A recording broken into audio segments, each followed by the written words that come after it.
Assalamualaikum warahmatullahi wabarakatuh. Baik kawan-kawan mahasiswa semuanya, kesempatan kali ini kita akan membahas tentang pasar agregat. Baik, langsung saja. Pasar agregat ini bisa kita artikan sebagai pasar secara keseluruhan. Agregat ini bisa kita artikan semuanya, menyeluruh. Berarti kalau pasar agregat, semua pasar. Pasar secara keseluruhan. Dalam ilmu ekonomi itu ada 3 pasar.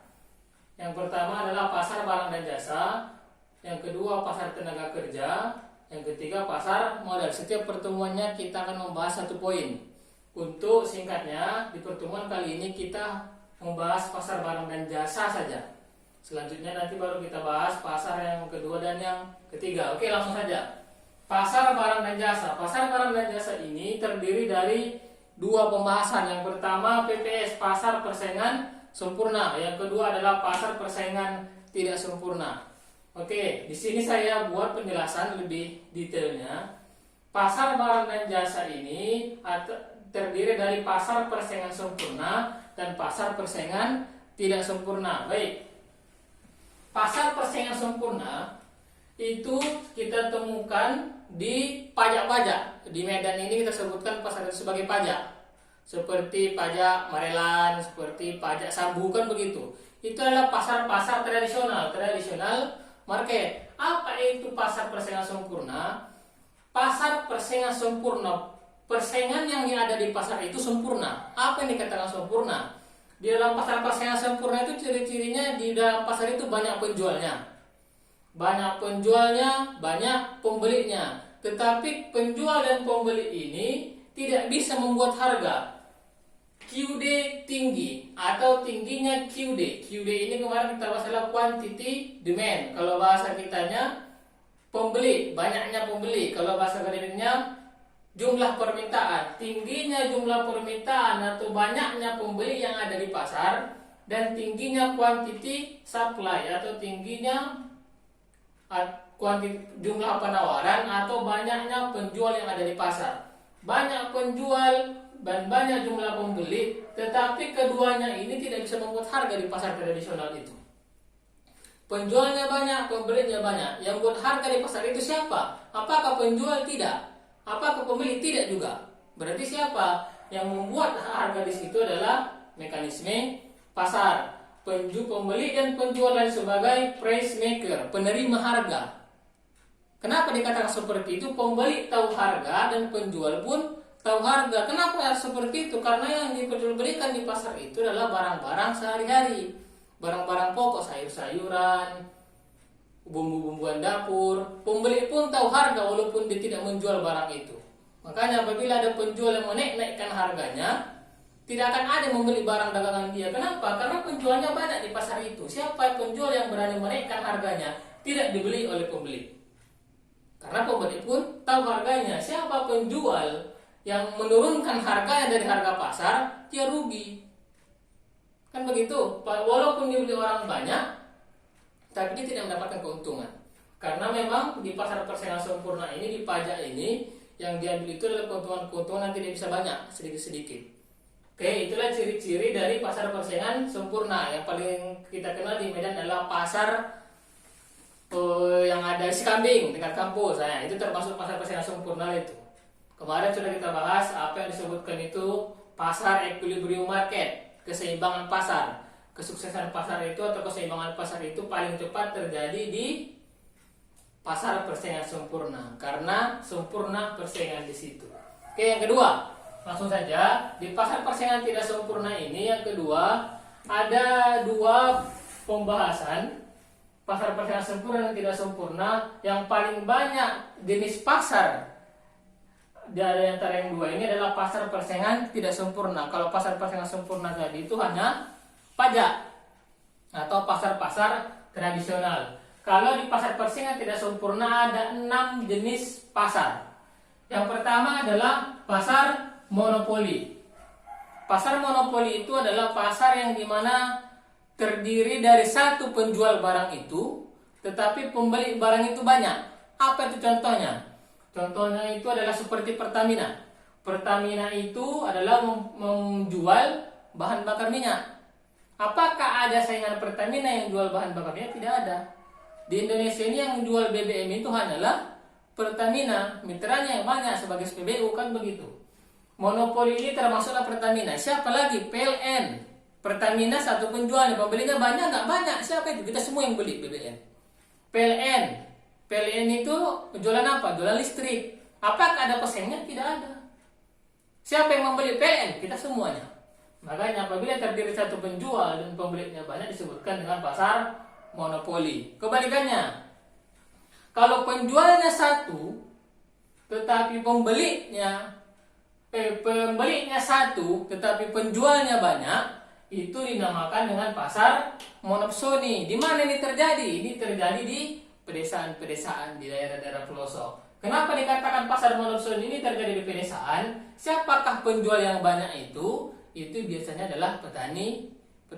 Apakah dia petani karet, apakah dia petani padi? Mereka akan menjual padi mereka. Siapa pembelinya yang dikatakan cuma satu itu? Itulah tengkulaknya. Itulah toke. Biasanya satu kampung itu hanya terdapat satu toke, hanya terdapat satu tengkulak yang membeli hasil-hasil tani dari masyarakat. Siapa yang menjualnya? Ya petani-petani. Oke? Monopoli satu penjualnya, monopsoni satu pembelinya. Yang kedua, yang ketiga, oligopoli. Oligopoli itu terdiri dari beberapa penjual sedikit. Siapa yang sedikit itu? Sedikit itu bisa katakan beberapa, seperti barang-barang elektronik, jual handphone. Itu termasuk pasar-pasar oligopoli. Berapa banyaklah penjual handphone? Ada Samsung, ada Xiaomi, ada Oppo, macam. Tapi tak banyak. Walaupun banyak beredar jenis produknya, tapi pemilik merek itu, perusahaan itu tidak banyak. Apabila barang-barang seperti itu disebutkan dengan pasar oligopoli. Kebalikannya, kalau oligopoli sedikit penjual atau beberapa penjual, tidak banyak. Oligopsoni kebalikannya, beberapa pembeli, penjualnya mulai. Kalau oligopoli penjualnya beberapa, kalau oligopsoni pembelinya yang beberapa. Monopsoni tadi satu pembelinya, oligopsoni beberapa, lebih dari satu. Berarti di kampung itu adalah 2-3, kan begitu, tengkulak-tengkulak yang bisa menerima hasil pani, hasil karet dari para petani. Berarti apabila memang ada 2, 3, 4, 5, tak sampai 10 atau pas 10, itu disebutkan dengan pasar oligopsoni. Oke, yang keempat sudah selesai. Yang kelima, pasar duopoli. Ini salah satu pasar dari pasar persaingan tidak sempurna. Duopoli ini adalah pasar yang dimiliki atau yang dikuasai oleh dua perusahaan, duo. Seperti yang terkenal di Indonesia ada Toyota dan Daihatsu. Mereka mirip-mirip kerjasama. Mereka itu disebutkan dengan pasar duopoli. Yang terakhir adalah pasar monopolistik. Pasar monopolistik itu adalah pasar yang dimana yang mereka jual itu mirip dengan pasar persaingan sempurna. Yang mereka jual itu adalah barang-barang pokok, barang-barang wajib yang dibutuhkan oleh manusia, oleh masyarakat, tetapi membutuhkan persaingan. Di pasar persaingan sempurna tadi itu tidak ada persaingan.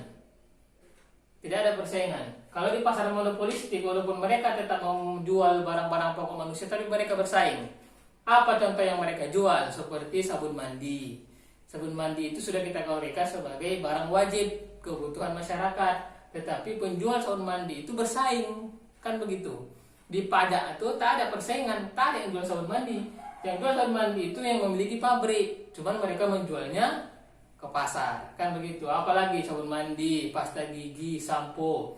Jenis-jenis barang-barang wajib yang kita lihat ada iklannya di TV, itu disebutkan dengan pasar monopolistik.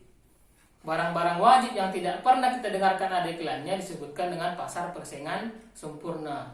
Itulah yang kita katakan tadi sebagai pasar tradisional atau pajak yang kita katakan di Medan.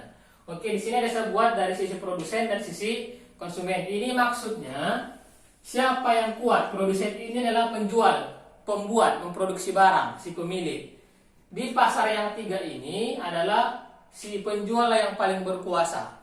Pasar monopoli satu penjualnya, oligopoli sedikit penjualnya, sedikit itu berarti mereka masih menguasai. Duopoli, dua penjualnya, kan begitu. Makanya dikatakan tiga perusahaan ini sebagai penguasa dari produsen. Dari sisi konsumen, ada 3 dari sisi konsumen. Maksudnya mereka lebih kuat, mereka lebih yang membuat harga. Kalau produsen ini yang buat harga siapa? Penjual, produsen. Kenapa? Karena monopoli satu penjualnya, berarti dia bisa menjual dengan harga berapapun yang dia mau. Yang kedua, oligopoli, beberapa penjualnya mereka tetap bisa bersepakat membuat harga mahal. Yang ketiga, duopoli, dua penjual, berarti pembuat harga atau price takernya itu adalah tetap produsen. Kalau konsumen berarti pembeli yang buat harga. Kita sebagai pembeli yang buat harga. Siapa itu Monopsony? Satu pembeli, ya iya, Toke. Walaupun dia pembeli, tapi dialah yang membuat harga. Kan begitu. Siapa lagi oligopsony? Beberapa pembeli, sedikit pembeli. Berarti pembeli itu juga yang membuat harga. Monopolistik, sebenarnya monopolistik ini bisa menjadi penguasa dari konsumen, bisa menjadi produsen, karena yang jual-jual itu adalah barang-barang wajib tapi bersaing. Bisa antara tawar-menawar konsumen dengan produsen, berapa cocoknya dijual. Oke, ini mungkin sekilas karena videonya ini saya rasa sudah cukup panjang. Kalau memang masih kurang jelas, di buku saya ada begitu panjang lagi penjelasannya dan menggunakan skema-skema yang menurut saya itu lebih mudah untuk dipahami. Apabila memang dari video ini sulit dipahami, walaupun saya rasa memang sudah cukup jelas. Oke, saya cukupkan sekian. Assalamualaikum warahmatullahi wabarakatuh.